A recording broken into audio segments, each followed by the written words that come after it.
Hey everybody, Clint the audio guy here. Just want to show you what we're playing with today.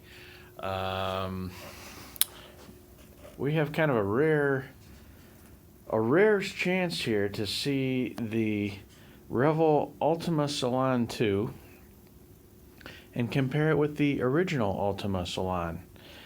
So this is the first time I've been able to hear one of the originals. So this has been a staple or kind of a reference for stereophile and absolute sound for years until the Salon 2 replaced it, and then it kind of became the Salon 2. So whenever you saw amplifier review or a source review or that kind of thing, oftentimes in the associated equipment list, the Salon, whether it's the 1 or the 2, was the speaker of choice, that they use for their testing, for their comparisons. But they're almost the same height. I'll show you this one because I took the grill off here. They're not using a beryllium tweeter. That was one update to the Ultima 2. I'm not sure what the driver material is. I know the new ones are titanium.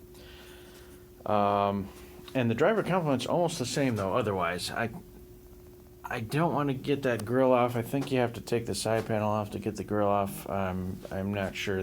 They're made with kind of like a steel bar stock, so they're pretty rigid. But the driver complement's almost the same. Looks like the same size drivers and the same number of them. They also had a studio version of this. As you might know, I have the Studio 2s at home. But they had a studio version of the Ultima 1 as well. So they offered it in gloss black too. This is like a metallic brown. It's hard to, there you go. Not the prettiest speaker, that's for sure. And then they've got this kind of like Formica finished side panels. I used to think those were like machined aluminum because they used to have like a brushed silver one.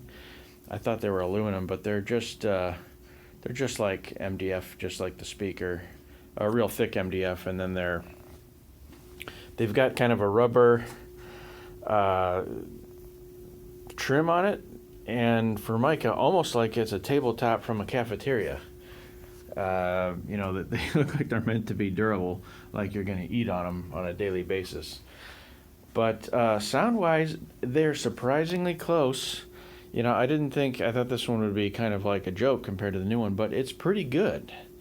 It's pretty close. I mean, the new one's better, definitely. It's tight in the bass and very controlled in the bass. The treble's more airy. There's a little more resolution coming through the mids, but the Salon one's impressive too. I mean, as it should be. I guess it should be. It's been a reference for a long time, so it's pretty cool to be able to hear them side by side. We just had them in because we're replacing some tweeters on them. It had a couple blown drivers. One of the mids is actually got a little bit of coil rub. It's where the voice coil is actually rubbing in the magnetic gap there. But it's so slight and it's only at certain frequencies that even with the coil rub, it sounds pretty good. Just puts a little edge in the mid-range at certain frequencies. So we're still working on it. We got that to replace too. On the back, let's see what the back looks like here. They have a rear ambience tweeter. They call that fires backwards against the wall, which is defeatable by a switch. Giant port tube. This port tube's huge. At least it's a big flared port, so we're probably not getting any port noise coming out of there. And then we've got some switches for boundary gain compensation, that kind of thing. The treble, bass roll off, and then we've got our inputs there. Compared to the new Salon 2, we've got, if it'll focus, lean it over here. We've got the boundary gain compensation, and then the treble plus and minus, depending on how bright your room is, and then of course your 4 binding posts there. So anyway, that's that. Just playing around. It's one of the Really, this is not what I do every day. I do a lot of annoying stuff too, but this is the fun part of it. So this makes it it's a nice break from the day. So anyway, thanks for watching, and we'll see you guys on the next one. Cheers.